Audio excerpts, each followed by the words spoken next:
18वीं लोकसभा प्रारंभ हो चुकी है। चुनाव के नतीजे आप जानते हैं। भारतीय जनता पार्टी ने एक बार फिर से सरकार बनाई है। प्रधानमंत्री नरेंद्र मोदी ने तीसरी बार देश के नेतृत्व का जिम्मा संभाल लिया है। अब की बार 18वीं लोकसभा कई मामलों में खास है। बड़ा अतरंगी माहौल अब की बार लोकसभा चुनाव के बाद लोकसभा सदन का रहा। एक तरफ जहां अब की बार सदस्यों ने, नवनिर्वाचित सदस्यों ने, कुछ पुराने सदस्यों ने भी अपनी अलग अलग भाषाओं में शपथ ग्रहण किया। संस्कृत में किया, किसी ने हिंदी में किया, किसी ने क्षेत्रीय भाषाओं में किया, किसी ने उर्दू में किया। और शपथ लेने के बाद लगभग अलग अलग नेताओं ने अपने अंदाज में नारे लगाए। किसी ने जय श्री राम, किसी ने जय संविधान, किसी ने जय फ़लस्तीन, और इस तरीके से बहुत सारे जो है इस बीच में नारे, ये बड़ा आपकी एक अजब माहौल देखने को मिला है संसद में। और विवाद भी हुए, हो हल्ला भी हुआ, मिला जुला रहा सब मिलाकर। ये संसद का जो सत्र, जो शुरुआती सत्र है, आज लोकसभा में संयुक्त अधिवेशन हुआ जो राज्यसभा लोकसभा का, उसमें राष्ट्रपति का अभिभाषण भी हुआ। इन तमाम चीज़ों के बीच में कल से एक खबर बहुत वायरल हो रही है अनुप्रिया पटेल ने जो कुछ कहा संसद में, उसके विषय में। वास्तव में रामपुर से सांसद ने जब उर्दू में शपथ लेनी शुरू की, उसी वक्त से ये बखेड़ा खड़ा हुआ। और जब संभल के सांसद वर्ग ने जो है जब अपना शपथ ग्रहण शुरू किया उर्दू में, तो उसमें बीच में टीका टिप्पणी की अनुप्रिया पटेल ने, जो कि अपना दल एस की जो है राष्ट्रीय अध्यक्षा हैं। उनका कहना कि यह असंवैधानिक, ऐसा नहीं चलेगा।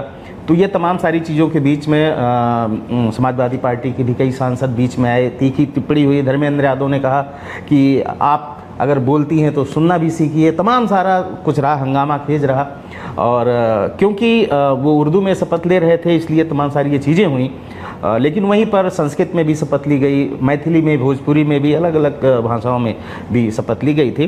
तो इसको अलग अलग नज़रिए से तमाम जो है राजनीतिक विद्वान देखते हैं कि इसका आशय क्या है। वास्तव में उत्तर प्रदेश में इस बार जिस तरीके से अखिलेश यादव ने खासतौर से पिछड़ों को साधा है, विशेष तौर पे कुर्मी बिरादरी हैं, उसमें मौर्य हैं, कुशवाहा हैं। तो अनुप्रिया पटेल जी वास्तव में कुर्मी समुदाय की नेता हैं, बहुत बड़ी नेता है। मिर्ज़ापुर से लगातार तीसरी बार लोकसभा में आई हैं और कुर्मी वर्ग का प्रतिनिधित्व करने के लिए जानी जाती हैं। भारतीय जनता पार्टी से उनका गठबंधन है। लेकिन इस बार जो हालात थे वो बड़ा उलट थे। इस बार जो है प्रतिक्रियाएं जो आ रही हैं, जो रिजल्ट आए और जो आंकड़े आए, वो चौंकाने वाले रहे। अनुप्रिया पटेल अपनी सीट ही किसी तरीके से बचा पाएँ, आप यूँ कहें कि हारते हारते बचीं। और उनके हाथ से जो ये उनका बैकवर्ड लाबी का वोट, विशेष तौर पे कुर्मी समुदाय का वोट हटकर शिफ्ट हुआ है इसमें समाजवादी पार्टी में, उसके लिए वो निश्चित रूप से वो चिंता का विषय है। और उनकी जो सियासी ज़मीन है वो एक तरीके से दरक रही है।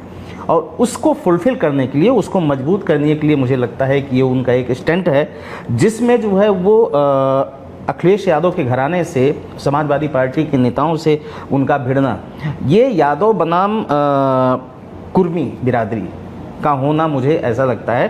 क्योंकि इस तरीके से वो आने वाले उपचुनाव और विधानसभा चुनाव फिर और बाकी चुनाव में जो है वो अपना जो है तीर साध रही हैं कि अगर इस तरीके से होता है तो मेरी खोई ज़मीन वापस मिल सकती है। और मुझे लगता है कि आने वाले समय में इस मामले को और तूल पकड़ा के एक राजनीतिक के अलावा धार्मिक रंग भी अनुप्रिया पटेल दे सकती हैं, ऐसा लोगों का मानना है।